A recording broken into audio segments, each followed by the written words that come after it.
If there was one engine who was proud to work on Sir Topham Hatt's railway, it was Henry, the Green Engine. He pulls passengers and freight every day on Sodor.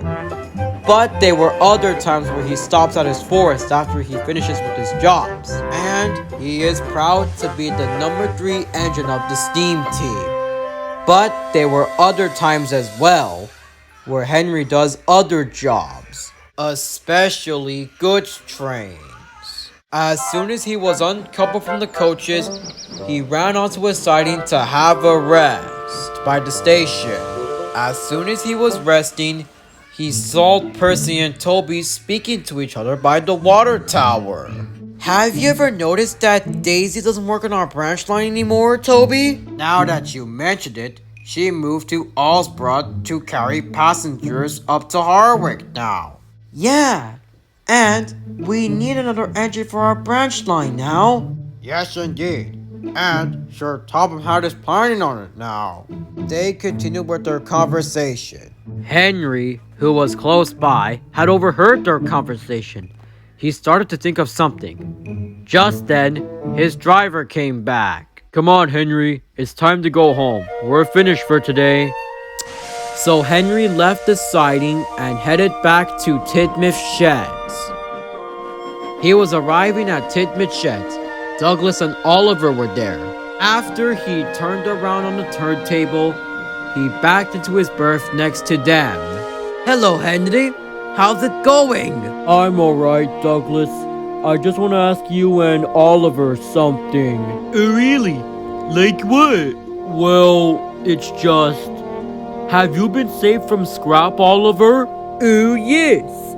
Douglas saved me and my brake van towed from being scrapped.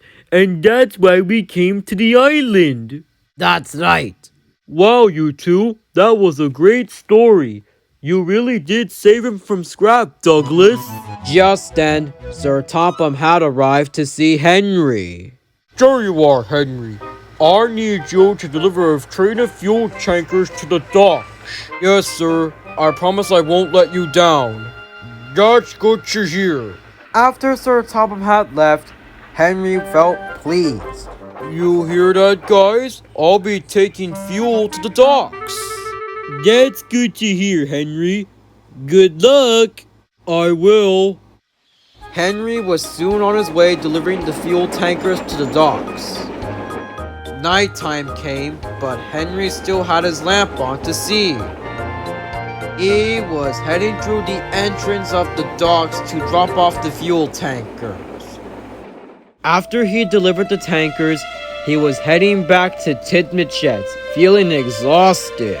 He was puffing down the track. As he made his way down the slope, he heard a whoosh of steam.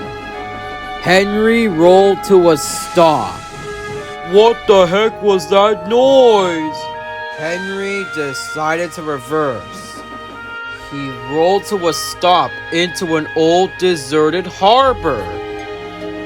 Bubbling boilers! There, what he found was an old black tender engine with the number 1020 on the side of his cab. Henry was surprised. Hello, I'm 1020. What's your name? Well, my name's Henry. It's nice to meet you, 1020. I've been stuck in this abandoned harbor for years. Nobody's here to save me now. They all just ignored me. Well, I'll be here to help you because I'll be getting you out of here. Oh, thank you, Henry. That is so splendid. Yes, indeed. Now, tomorrow, you'll be repaired and refurbished, just so you can find somewhere to work on this railway.